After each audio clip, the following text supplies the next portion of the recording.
இங்கே ஒரு அம்மாவுக்கு பிறந்த குழந்தைய எடுத்துட்டு வந்து காமிச்சா அவங்க ரொம்பவுமே ஷாக் ஆயிடுறாங்க. காரணம் அது ஒரு பன்னிக்குட்டி இருந்தாலும் அதை வெறுக்காம ரொம்ப செல்லமா வளர்த்துட்டு இருக்காங்க.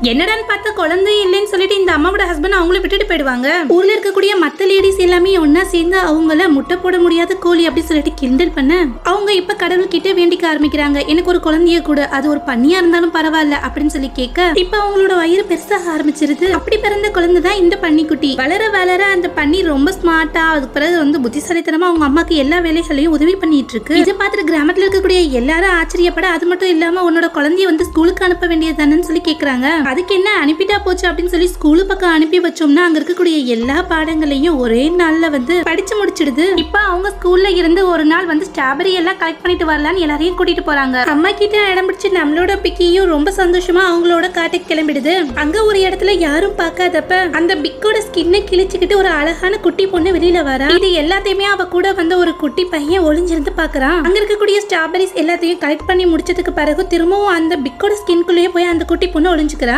இப்ப இந்த பிக்கி குட்டி ஸ்ட்ராபெரி எல்லாத்தையும் கலெக்ட் பண்ணிட்டு வரது அந்த கிராம மக்கள் எல்லாருமே ரொம்ப ஆச்சரியத்தோட பாத்துட்டு இருக்காங்க.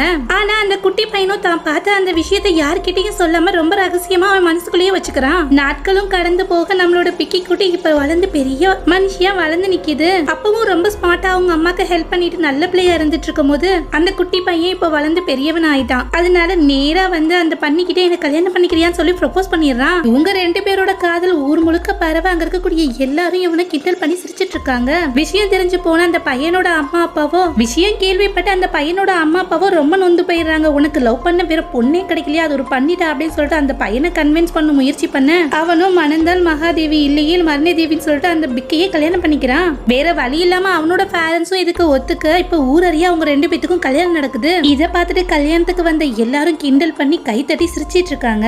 ஆனா நம்மளோட பிக்க பத்தின உண்மையெல்லாம் தெரிஞ்ச அந்த பையனும் அதை பத்தி எந்த கவலையும் படாம ரொம்ப சந்தோஷமா இந்த கல்யாணத்தை பண்ணிக்கிறான். இப்ப கல்யாணம் எல்லாம் முடிஞ்சதுக்கு பிறகு அவங்களோட ட்ரெஸ் எல்லாம் மாத்திட்டு வாங்கப்பா அப்படின்னு சொல்லிட்டு ஒரு ரூமுக்கு ரெண்டு பேத்தையும் அனுப்பி வைக்கிறாங்க. போயிட்டு திருப்பி வரவங்களை பார்த்து எப்படிலாம் கிண்டல் பண்ணி சிரிக்கலாம் சொல்லிட்டு கீழே இருக்கிறவங்க ரெடியாகி நிக்க பார்த்தா கீழே இறங்கி வரதும் ரொம்ப அழகான ஒரு தேவதை மாதிரி ஒரு பொண்ணு. இப்ப கிண்டல் பண்ணலாம் சொல்லி காத்துட்டு இருந்த எல்லாருமே வாயடிச்சு போய் நிக்க அந்த பையனும் அந்த பிக்கியோட ஹார்ட்டை வின் பண்ணிடுறான். இப்படித்தான் நாமளும் ஒருத்தவங்களோட புறத்தோற்றத்தை வச்சு எப்படிலாம் அவங்கள அவமானப்படுத்துறோம். ஆனா அவங்களோட உண்மையான முகம் தெரிய வரும்போது இவங்கள மாதிரி தான் நாமளும் தலை குனிஞ்சு நிக்கிறோம். இந்த வீடியோ உங்களுக்கு பிடிச்சிருக்கும். நம்மளை மறக்காம நம்மளுடைய சேனலுக்கு சப்ஸ்கிரைப் பண்ணுங்க. தேங்க்யூ.